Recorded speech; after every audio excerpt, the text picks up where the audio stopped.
Yuma Minashiro sits nervously in a job interview, sweating as he listens to the interviewers say they want to know what he can actually do.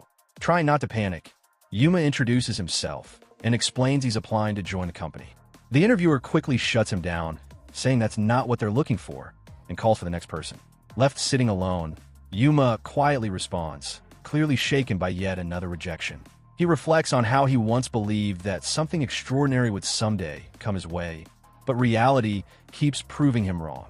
On his way home in a worn-out suit, Yuma sighs heavily, thinking that over the past 3 months he's already done a lifetime's worth of self-introductions. He admits to himself that this interview was probably another failure. A news broadcast plays nearby, reporting that mysterious structures known as dungeons have been appearing all over the world for the past 10 years. The headline mentions new dungeon explorations and the possibility of discovering useful energy resources. At first, the sudden appearance of dungeons threw the world into confusion, but humanity adapted quickly, and before long, dungeons became a normal part of everyday life. Thanks to the goods and energy resources extracted from these places, the global economy began developing at an incredible pace. Still, Yuma bitterly thinks that no matter how much the world benefits, workers like him always end up with the worst part of it all. He recalls taking the dungeon-related aptitude tests countless times, hoping to join a company that specialized in dungeon conquest. In the end, he had to give up on that dream. Now he's trying to land a normal job instead, but even that keeps slipping through his fingers. Yuma tells himself that even if there's only a 1% chance left, it's still worth trying. With that thought pushing him forward, he straightens up and heads toward his next interview. Without warning, the ground beneath Yuma gives way. Concrete shatters, and the city street collapses as he instinctively reaches out, panic flooding his face. As he falls into the darkness below, a single thought flashes through his mind. This can't be happening. Yuma keeps falling, completely unable to understand what's happening. His thoughts spiral as fear takes over, questioning why he's suddenly dropping through the ground. He slams hard into solid rock below, groaning as pain shoots through his body. Struggling to his feet, he looks around at the rough stone walls surrounding him. Ahead, a dark cave-like passage stretches deeper into the earth. As realization slowly sets in, Yuma whispers to himself, "This place looks exactly like a dungeon." Still seated on the rocky ground, Yuma tries to steady his breathing. He weakly laughs to himself, wondering if he might already be dead. Remembering all the dungeon documentaries he's watched, he realizes this situation is real. He's been caught right at the moment a dungeon appeared. The odds of this happening were supposed to be far lower than winning the lottery, yet it happened to him anyway. His thoughts drift to the stories of those who entered dungeons and came out completely changed. One particular story stands out. The only member of the U.S. Special Forces who survived the initial worldwide dungeon outbreak more than 10 years ago. That man was praised as a hero, only for the truth to follow. He lost his life inside a dungeon 3 years ago. Standing before the dark cave entrance, Yuma thinks through his options. He knows ferocious monsters could appear at any moment, and if he doesn't find a way out, starvation will eventually kill him. If he doesn't want to wither away in this place, moving forward is the only choice left. Letting out a strained laugh, Yuma steels his resolve. He bends down and begins gathering loose stones from the ground, deciding he'll have to serve as makeshift weapons. As Yuma stands facing the dark passage, the space around him suddenly trembles. Chunks of rock break loose and fall as a deep rumbling echoes through the cave. Startled, Yuma freezes, his eyes widening as the darkness ahead shifts unnaturally. Carefully stepping forward, Yuma enters a stone-built chamber that looks far more structured than a natural cave. Pillars line the room, and the atmosphere feels unmistakably artificial, just as he'd expect from a dungeon. As he scans the room, something floating above a pedestal catches his eye. Realization hits him all at once. Hovering calmly in the center of the room is a book, a skill book. Yuma stares at the floating book, recalling what he's seen on TV. A skill book, said to be one of a kind within a dungeon. According to the documentaries, the very first survivor owed their escape to its power. As the book hovers before him, glowing faintly, opening the book, he notices something strange. The text isn't Japanese, yet somehow he understands it instantly. The skill granted by the book becomes clear. It's summoning magic, the ability to call forth spirits and have them fight alongside him. Yuma steadies his breath and shouts summon. As a result, something started to glow. He then gets shocked to see something got summoned. The summoning light fades, revealing a young spirit standing calmly before Yuma. After a brief look at herself and the surroundings, she speaks plainly. To her, this situation is nothing unusual. She calls it pretty normal. Yuma, caught off guard, he says sorry for being normal, but she suddenly says he got chosen as her master, so which means he must possess some kind of talent. After realizing it, she apologizes to Yuma for calling him normal. Meanwhile, Yuma thoughts to himself that he thought something mysterious will come out. All of a sudden, she asks to him on why he is training in this tiny place. After hearing that, he got confused. Afterwards, she started to look around while saying that there is no way he can summon her without training really hard on summoning magic. She then notices the skill book, but he explains that he summoned a spirit using his summoning magic. After realizing, she got shocked, and she thoughts to herself, he is not a normal human being.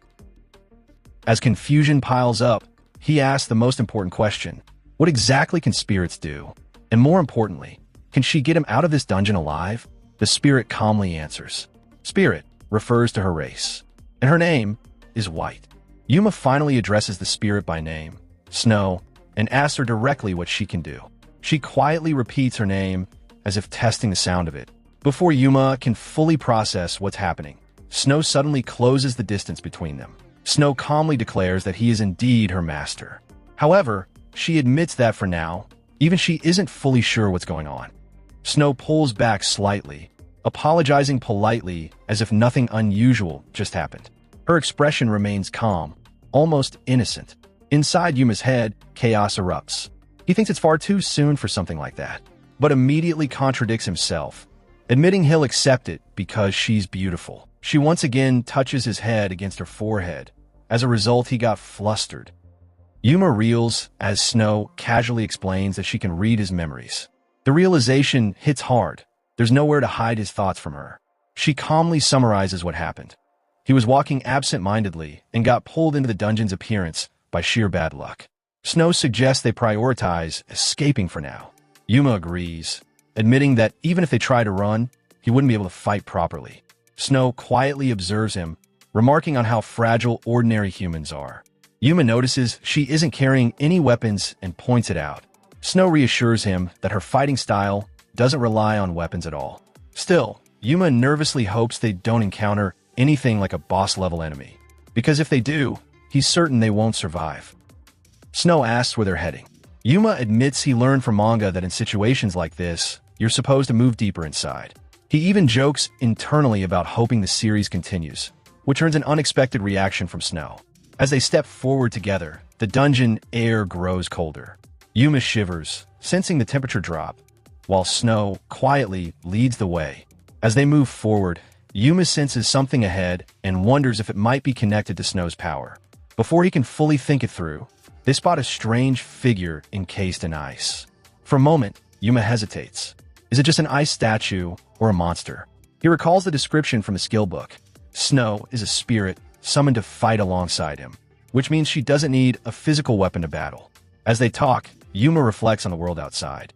Those who conquer dungeons are treated as heroes, and the current human record is clearing just 2 floors. Curious, he asks Snow if she's ever been in dungeons before. Snow answers calmly. She's experienced them before, and even cleared one, but in a completely different world. She describes it vaguely, like a place where spirits live, leaving Yuma unsure how much to imagine and how much to believe. Yuma quickly downplays himself, insisting he's just an ordinary person. He even tries to stop Snow from expecting too much of him. Snow pauses, then admits she may have made a mistake in choosing a side. But her expression sharpens as she looks straight at him. Without hesitation, she tells Yuma that he'll break the dungeon record soon. The words hit him hard. Before he can respond, a sudden noise echoes through the cave. Both of them tense up as something approaches. Yuma blurts out the question running through his head. What the hell is going on? From the darkness ahead, Snow quietly identifies the presence before them. The boss of this dungeon.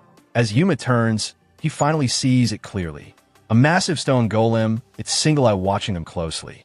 Shaken, Yuma asks what would happen if they fought the boss. Snow answers without hesitation. If they fight, Both of them will die. Snow immediately explains there is a way to escape. She points out a narrow passage located in front of the golem. Yuma panics and suggests they run back the way they came, but Snow corrects him. Once you encounter the boss, the path behind is blocked. The golem continues to watch them, unmoving. Snow states that it's obvious they can't win. This isn't fear, just common sense. She tells Yuma she will buy him time so he can run away. Yuma stops her and asks what will happen to Snow if he escapes alone. Snow calmly explains that she is a spirit, and her concept of death is different from a human's.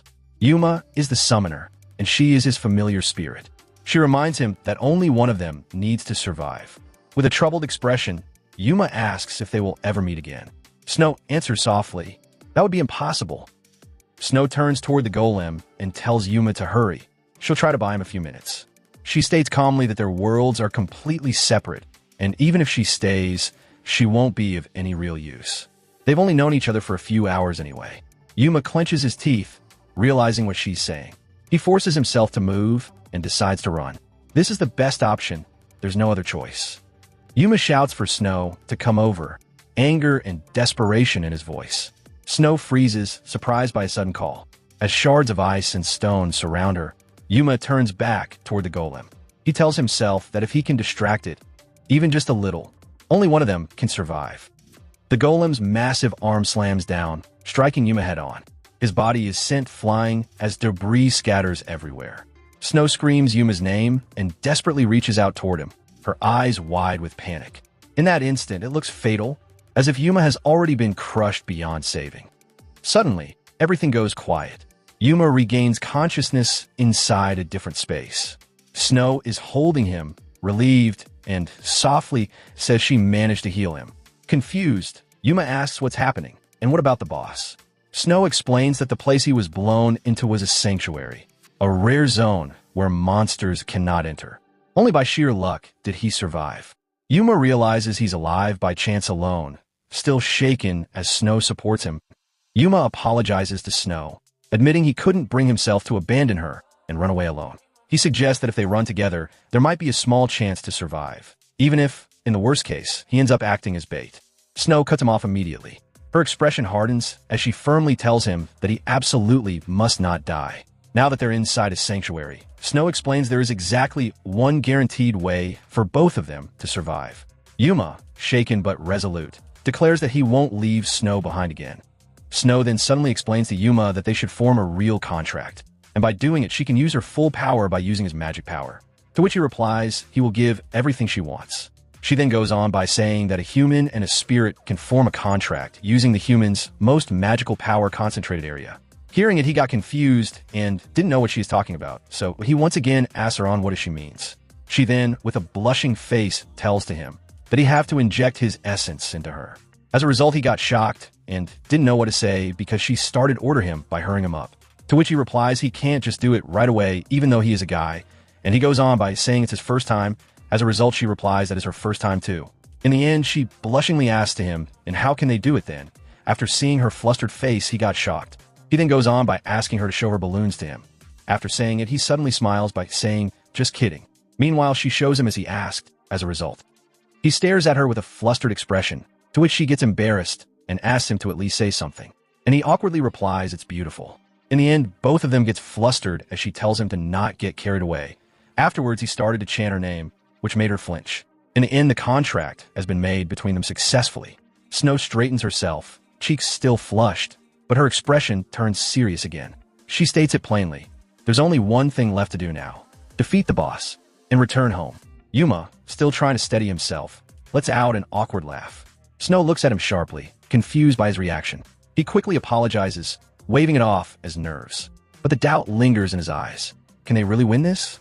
Snow doesn't answer right away. She simply tells him to trust her. He'll understand. Once he sees it, the air shifts. Snow steps forward and raises her hand, her posture calm and confident. A wave of power spreads outward, rippling through the chamber, and she killed the boss in one shot. Yuma stares in disbelief. Snow notices his reaction and calmly admits that she may have gone a little too far. There's no arrogance in her voice, just quiet honesty. Snow raises her hand once more. Her magic surges outward in a single, overwhelming wave. The dungeon trembles as the boss is struck head-on, cracks racing across its body. The massive form collapses under the pressure, unable to resist. Dust and fragments scatter across the ground as the threat finally falls silent. Just like that, it's over. Snow calmly explains that if she were truly serious, she could freeze the world over in just a week. There's no threat in her tone, just a simple statement of fact. Yuma, half in awe and half in fear, silently resolves to never make Snow angry again. He admits it plainly in his mind. Snow really is incredible. The scene shifts back to the real world. Relief floods over Yuma as they finally escape the dungeon. He can hardly believe he made it out alive. As the tension fades, a new question quietly surfaces. What happens next? Yuma's thoughts jump ahead too fast. Snow, living in his tiny apartment. A single-room place, expensive rent, barely any space. The reality of it hits him all at once. Snow suggests, for now, they should just go home. Yuma freezes, his thoughts spiraling before he can respond. Something feels off. Yuma suddenly grows serious, his instincts warning him that this isn't over yet. He decides he needs answers. The Dungeon Administration Bureau has to be contacted immediately. And then, Yuma reacts, startled by a sudden realization. Yuma explains that reporting a discovered dungeon isn't mandatory, but it's an unspoken rule everyone follows. If you find one, you report it. He points out that the Dungeon Administration Bureau is a private organization that manages every dungeon in Japan today. Snow, observing calmly, notes that it looks like they're making quite a profit. Snow suddenly speaks up. She has an idea, a clever way to handle all of this. The dungeon core is placed down in front of them. It rests there silently, heavy with value. Now inside the bureau, Snow stands calmly at the counter with the core laid out. Yuma lingers behind her, clearly nervous. The staff on the other side looks stunned as they stare at what's been placed before them. Snow's expression doesn't change. Her plan is already in motion. The staff react in disbelief. They explain that a magical core is a rare mineral that appears when a monster inside a dungeon is defeated. Because of its properties, it's extremely valuable as an energy source. Seeing the size of the core, the staff panics slightly, wondering if handling something this big is even safe. Snow turns calmly, holding the core without hesitation. She states clearly that the dungeon has been conquered. Then she gives a simple order. Bring her the director. While waiting, Yuma admits his surprise. They responded far faster than he expected. He asks Snow why she seems so enthusiastic about conquering dungeons, and whether there's a reason behind it. He adds that in Japan, dungeon conquest is treated as a first-class matter. Snow avoids giving a direct answer, brushing it off with a vague response. She clearly doesn't intend to explain further. Yuma notices. She's dodging the details. After a brief pause, he decides not to press her. If she's keeping quiet, there must be a reason. Snow smiles and lightly teases him for being soft-hearted. Yuma quietly accepts it, giving a small, awkward response. The director finally arrives. He introduces himself as Yanagita Toshimitsu, the director of the Dungeon Management Bureau. His presence alone feels heavy, calm, sharp, and intimidating. Yuma immediately recognizes him, a mysterious figure spoken of only in rumors, known for being part of the very first dungeon exploration team. Meeting someone like this in person leaves Yuma stunned. Snow introduces herself simply. Yuma hurriedly follows, nervously giving his own name. The director calmly invites them to sit. He signals that before anything else, there's something important to discuss. Yuma freezes, confused by the sudden shift in tone. Snow steps forward, her expression turning serious. She warns that if secrets are being kept, she wouldn't hesitate to freeze the entire building to uncover them. The air instantly tightens. The director laughs it off at first, claiming ignorance, but quickly admits that would indeed be a serious problem. Before the tension can rise further, a staff member suddenly enters the room. Both Snow and Yuma turn in surprise, caught off guard by the interruption. A woman steps forward with a warm, composed smile. She apologizes immediately, explaining that she was only trying to make a small joke. When she heard that an interesting duo had arrived, she couldn't help herself. She assures them calmly that she would never do anything that could harm her own company. There was no intention to cause conflict. Snow watches her closely and responds without hesitation.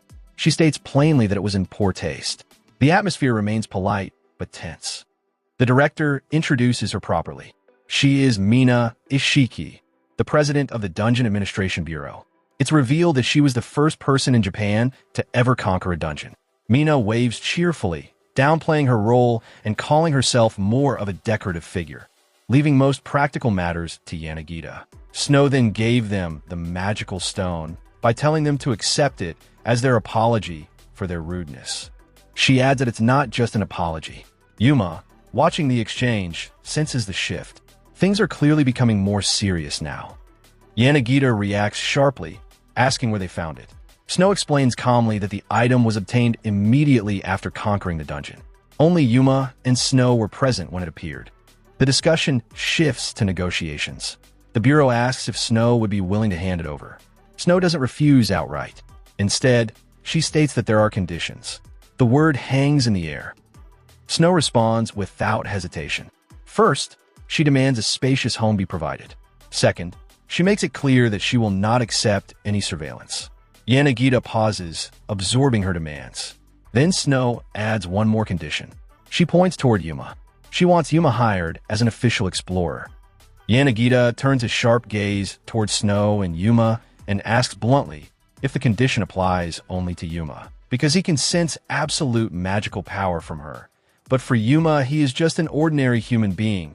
While hearing it, Yuma gets sad and frustrated. Snow calmly reveals her identity. She is the spirit that Yuma summoned. Humans, she adds, usually cannot perceive things like this. Yanagita listens carefully, still unconvinced.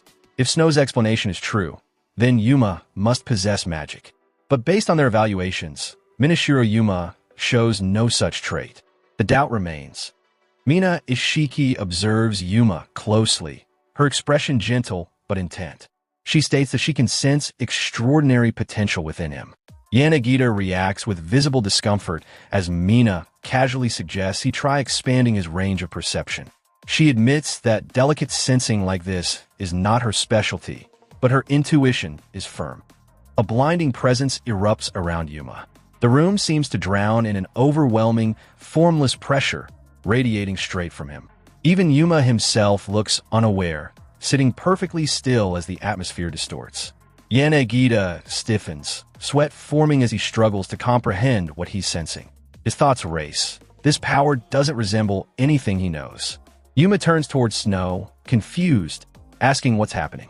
Snow calmly tells him to stay quiet and just watch. Yanagita leans forward in disbelief, staring at Yuma. He questions whether this young man truly is what he thinks he's seeing. Mina lets out a soft, amused sound, watching the situation unfold. Snow closes her eyes and speaks with certainty. It can't be helped. Yuma is genuinely exceptional. Mina turns to Yanagita, her tone composed but decisive. She asks what their next move will be, now that this much is clear.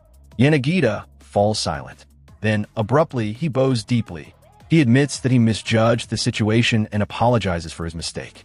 Yuma panics, waving his hands, insisting that can't be right. The balance of power in the room has quietly shifted. All right. Yanagita asks for time, requesting that they wait until he reaches a conclusion. 3 days, a week at most.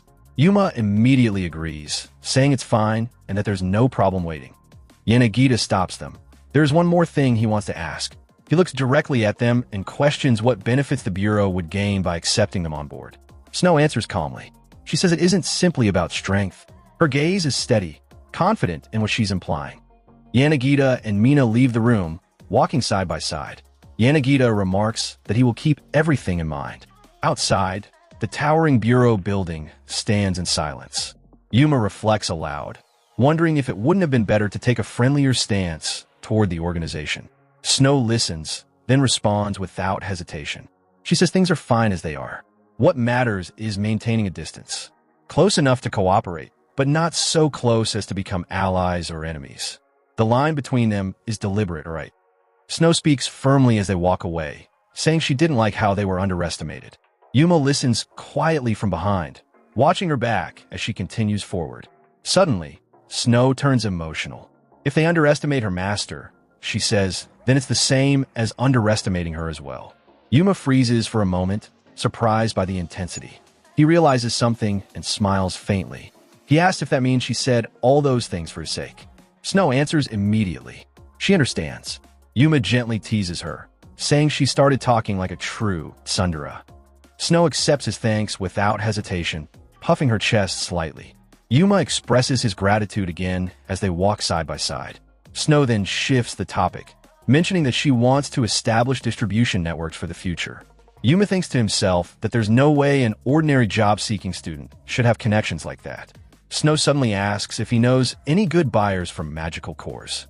Yuma pauses, thinking it over. Then his expression brightens. He suggests a simple solution. They could sell it online. Snow looks at him in surprise as the idea sinks in. Yuma explains that he has a university friend who's knowledgeable about this kind of thing and asks if they'd be willing to help. There's a brief pause. Then the reply comes. They'll be there soon. Snow watches quietly from behind, carefully observing Yuma's expression as he lowers the phone. Later that night, Yuma finally returns home. The door opens. A girl greets him with a gentle smile, welcoming him back. She points out that he's late. Yuma looks slightly startled as another figure stands further inside the room, calmly watching. The atmosphere settles. Thus, the day comes to an end.